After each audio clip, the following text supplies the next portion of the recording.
Sir నమస్తే sir. నమస్తే అండి. మీ పేరు సార్?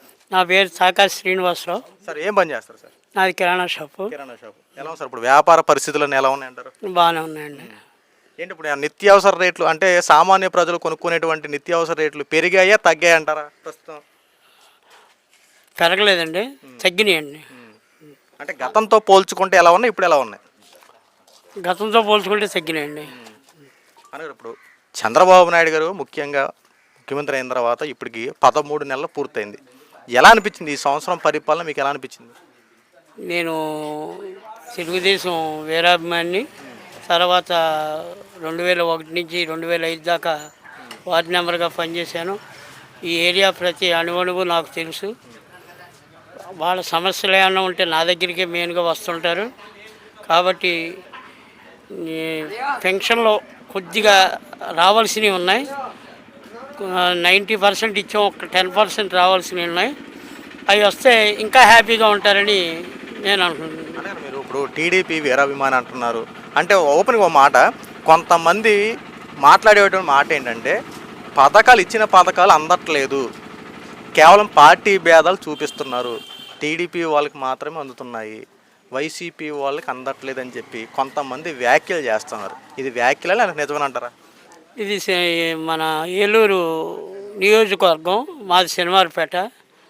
అలాంటి వాళ్ళు ఎవరన్నా ఉంటే లిఖితపూర్వకంగా తీసుకొచ్చి మా ముందు పెడితే వాళ్ళ సమస్యలు ఇమీడియట్గా సాల్వ్ చేయడానికి మా ఎమ్మెల్యే గారి దగ్గరికి వెళ్ళి ఏంటి అలాంటి వాళ్ళు ఎవరైనా ఉంటే ముందు రావాలి, వచ్చి లిఖితపూర్వకంగా మాకు ఇలాగ తెలుగుదేశం పార్టీ నుంచి రావట్లేదు అన్నవాళ్ళు ఎవరైనా ఉంటే చూపించండి, వాళ్ళ సమస్యను పరిష్కారం చేయడానికి మా ఎమ్మెల్యే గారి దగ్గరికి వెళ్ళి పరిష్కారం చేస్తాం. అని ఇప్పుడు కూటమి ప్రభుత్వం 3 పథకాలు అవలంబించింది. ఇప్పుడు రైతుల కోసం కూడా ఈ 2వ తారీఖు నుండి అన్నదాత సుఖీభావ ఇవ్వడానికి రంగం సిద్ధం చేసింది. ఈసారి ఈ పథకం అందే అవకాశాలు ఉన్నాయంటారు లేవంటారు? ఎందుకంటే ప్రస్తుతం ఇప్పటికే లేట్ అయినట్టు ఉంది ఇది రైతులకు సంబంధించిన విషయం. ఈసారి ఖచ్చితంగా ఇస్తారంటే లేదంటే అన్న జవదాటే అవకాశాలు ఉన్నాయంటారా? ఖచ్చితంగా ఇస్తారండి. మనకు అసలు జగన్మోహన్ రెడ్డి గారు ఏం మిగిల్చారు? అది అమరావతి శ్మశానం అంటాం కాదు, ఆంధ్రప్రదేశ్నే శ్మశానం చేసి వెళ్ళిపోయాడు ఆయన. ఆర్థికంగా మనం ఎంతో నష్టపోయి 20 సంవత్సరాలు వెనక్కిపోయాం. ఏదో ప్రజలు ఒక్కసారి ఓటేద్దాం, ఒక్క ఛాన్స్ అన్నారని ఒక్క ఛాన్స్ ఇచ్చారు. ఒక్క ఛాన్స్ ప్రతిఫలం 20 సంవత్సరాలు బాధపడాలి. ఖచ్చితంగా తెలుగుదేశం పార్టీ, కూటమి పార్టీ కూడా ఈ యొక్క బాధలన్నీ అధిగమించి ఖచ్చితంగా ఆంధ్రప్రదేశ్ని స్వర్ణాంధ్రప్రదేశ్గా చేస్తారు. అందులో సమస్య లేదండి. అలాగే ఇప్పుడు ఈ చంద్రబాబు నాయుడు గారి హయాంలో అమరావతి రాజధాని, పోలవరం ప్రాజెక్టు ఈసారి పూర్తయ్యే అవకాశం ఉన్నాయంటారా? 100% పూర్తి అవుతాయండి. మొన్న 5 సంవత్సరాలు తెలుసో తెలివి చేసిన పొరపాటు వల్ల అలా మూలన పడిపోయినాయి. కాబట్టి ఇప్పుడు ఎట్టి పరిస్థితుల్లోనూ చంద్రబాబు నాయుడు గారు లేట్ చేయరు, ఆగ మేఘాలమే ఈ 2 కూడా పూర్తి చేస్తారండి. అన్న ప్రస్తుతం ఇప్పుడు చూసుకుంటే వాలంటీర్లు అనేవాళ్ళు లేరు, తీసేసారు. ఇప్పుడు సచివాలయ సిబ్బంది పనిచేస్తూ ఉన్నారు. ఇప్పుడు ప్రజా సమస్యలు తీరుతున్నాయా లేదా? ఎందుకంటే ఇదివరకు వాలంటీర్లు వచ్చి ఇంటింటికి వచ్చి తెలుసుకునే వాళ్ళు అన్నారు. ఇప్పుడు పరిస్థితులు ఎలా ఉన్నాయంటారు? వాలంటీర్లు తెలుసుకున్న వాళ్ళు చేసేది ఏముందండి? ఏదన్నా లోకల్ నాయకుడు అనేవాడు ఉండాలి. లోకల్ నాయకుడు లేకపోతే వాలంటీర్ వ్యవస్థ ఉన్న ఒకటే, సచివాలయం వ్యవస్థ ఉన్న ఒకటే. ఖచ్చితంగా మేము లోకల్గా లీడర్లుగా ఆ సమస్యలు మా దగ్గరికి వస్తే మేము తీసుకెళ్ళి అవసరమైతే సచివాలయంలో చెప్పి మాట్లాడి ఆ ప్రాబ్లం సాల్వ్ చేస్తాం సార్. సార్ ఇప్పుడు సుపరిపాలన పేరుతో ప్రజల్లోకి వెళ్తూ ఉన్నారు ప్రతి నియోజకవర్గంలో. ఏంటి ఇప్పుడు ప్రజా సమస్యలు అక్కడికక్కడ స్పాట్లో ఒకవేళ ఆ పథకం అందకపోయినా స్పాట్లో అందేలా చర్యలు తీసుకుంటున్నారా లేదంటే ఎలా ఉన్నాయి పరిస్థితులు? ఇప్పుడు స్పాట్లో తీసుకునే అవకాశం మా స్థాయిలో ఉండదండి. మేము మా ఎమ్మెల్యే గారు సంటి గారి దృష్టికి తీసుకెళ్ళి ఆ సమస్యను పరిష్కారం చేస్తామండి. ఎలా ఉంది ఇప్పుడు ప్రజల్లో టాక్ ఎలా ఉంది? ఎందుకంటే మీరు నాయకులు అంటున్నారు, ప్రజల్లో తిరుగుతున్నామన్నారు కాబట్టి ఈ సుపరిపాలనతో ప్రజల్లోకి వెళ్ళిన ప్రజల యొక్క స్పందన ఎలా ఉంది? బ్రహ్మాండంగా ఉందండి. ఇంకొక 20 ఏళ్ళు కాదు కదా జీవితంలో ఒక్క ఛాన్స్ అడిగారు జగన్ గారు, ఆ ఒక్క ఛాన్స్తోనే వెళ్ళిపోయారు. ఇక జీవితంలో రారు.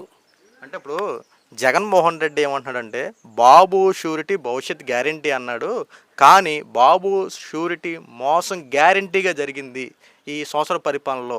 నేను ప్రజల్లోకి వస్తా, ఈ జగన్మోహన్ రెడ్డి అనేవాడు ప్రజల్లోకి వస్తానంటున్నాడు. చంద్రబాబు చేసినటువంటి ఏదైతే మోసాలు ప్రజలకు తెలియపరుస్తున్నానని చెప్పి అంటున్నాడు. చంద్రబాబు నాయుడు మోసం చేశాడా? అసలు మోసం చేసింది ఈ జగన్ గారండి. జనాలు డబ్బులు తీసుకొని జనాలకి చీపు లెక్కర పోసి కొన్ని వేల మంది ఆడపడుచుల మాంగళ్యం తెంపేసిన ఘనుడు జగన్మోహన్ రెడ్డి గారండి. ఇవాళ లివర్ల బాధతో బోల్డ్ మంది బాధపడుతున్నారండి. మా మా ఊర్లోనే 10 మంది చచ్చిపోయారు. ఏంటి అసలు నేను మద్యపానం నిషేధం చేయకుండా ఓటు అడగడానికి రానన్నాడు. ఆ మద్యపానం మీదే అక్కడికి వెళ్ళి బ్యాంకుల్లో అప్పు తీసుకొచ్చాడు. అది ఆయన మోసం చేసింది, మేం కాదు. అన్నా క్యాంటీన్ తెరిపించాం, 10 మందికి అన్నం పెడుతున్నాం. ఏంటి మళ్ళీ రేషన్ కార్డులు తెరిపించాం. ఎవరికి ఎప్పుడు కావాలితే అప్పుడు 15 రోజుల్లో డైరెక్ట్గా వెళ్ళి తెచ్చుకునే అవకాశం కల్పించాం. ఇంటింటికి వెళ్ళి పెన్షన్లు ఇస్తున్నాం. ఇంకేం మోసం, రేపు ఎల్లుండి ఆగస్టు 15కి ఉచిత బస్సు ప్రయాణం ఏర్పాటు చేసాం. మేము మోసం చేసింది అంతా కూడా జగన్మోహన్ రెడ్డి గారే, జనాలు ముంచింది కూడా జగన్మోహన్ రెడ్డి గారే. ఇప్పుడు ప్రధానంగా జగన్మోహన్ రెడ్డి రేషన్ వ్యాన్లు పెట్టాడు. చంద్రబాబు నాయుడు గారు రేషన్ వ్యాన్లు తీసేసి ఇప్పుడు షాపుల కింద పెట్టారు. రేషన్ వ్యాన్లు ఉంటే బాగుందా, షాపులు ఉంటే బాగుందంటారా? ఏమండి, ఇప్పుడు ఈ వాలంటరీ వ్యవస్థ అని ఆయన పెట్టాడు. ఆ వాలంటరీ వ్యవస్థ వల్ల జనానికి ఏమొరిగిందో ఏమో తెలియదు, కానీ ఖజానానికి మాత్రం బాగా తీరని లోటు వచ్చింది. అదే ఇప్పుడు లోకల్ లీడర్లు చేస్తున్నారు. ఆ వాలంటరీ వ్యవస్థ పనిచేసి పనేదో స్థానికంగా ఉన్న లీడర్లు కల్పించుకొని అందరూ ఉచితంగా చేస్తున్నాం. ప్రధానంగా ఫైనల్గా ఎండో ప్రశ్న అండి. ఇప్పుడు 2029లో నేనే ముఖ్యమంత్రిని అవుతున్నా అని చెప్పి జగన్మోహన్ రెడ్డి మాట్లాడుతూ ఉన్నాడు. ప్రజల్లో వ్యతిరేకత వచ్చేసింది చంద్రబాబు గారి పరిపాలనలో. ముఖ్యమంత్రిగా జగన్మోహన్ రెడ్డి ఉంటేనే బాగుండేది, ఈ పాటికి పథకాలన్నీ ఇచ్చేసేవాడు అని చెప్పి జగన్మోహన్ రెడ్డి చెప్తా ఉన్నాడు. ఎంతవరకు నిజమంటారు? అది పగటకల్లండి. ఆయన ఇంక జీవితంలో రాడాయన. ఏంటి జీవితంలో అసలు అందులోనూ పవన్ గారు, చంద్రబాబు గారు, బీజేపీ ఈ 3 కలిసి ఉండగా ఆ సునామీలో ఈయనేం తట్టుకోలేడు. కాబట్టి ఆయనకి జీవితంలో ముఖ్యమంత్రి కాలేడండి. ఇప్పుడు జగన్మోహన్ రెడ్డి అరెస్ట్ అయ్యే అవకాశాలు ఉన్నాయంటారా? ముమ్మాటికి ఉంటాయి సార్. ఉండకేం చేస్తాయి? ఈ బ్రాంచీ డబ్బులన్నీ తిరిగి ఎక్కడికి వెళ్ళి ఈ లెక్కల డబ్బులన్నీ అక్కడికే చేరినాయి. ఖచ్చితంగా అరెస్ట్ అవుతారు. ఏంటి ఇంకా జీవితంలో మళ్ళీ ముఖ్యమంత్రి కాలేరు. ఫైనల్గా ఒకటి, ఆంధ్ర రాష్ట్ర ప్రజలకు ఎక్కువగా పథకాలు కావాలా, అభివృద్ధి అనేది కావాలంటారా? పథకాలమే ఆశపడ్డారు. జగన్మోహన్ రెడ్డి గారిని చూశారు కదా. ఎక్కడ చూసినా గోతులు రోడ్లే, ఎక్కడ చూసినా మురుగుంటలే, ఒక్క రోడ్డు లేదు. ఆ రోడ్లన్నీ తెలుగుదేశం కూటమి ప్రభుత్వం వచ్చాక రోడ్లన్నీ వేసాం. అలాంటి పరిస్థితుల్లో ముంచేసి వెళ్ళిపోయాడు ఆయన. అందుకని ఆయన ఎవరో నమ్మరండి. జనాలకు తెలుసు సార్. ఆయన ఒక్క ఛాన్సే కదా అడిగాడు, ఆ ఒక్క ఛాన్స్ ఇచ్చి పంపించారు అంతే.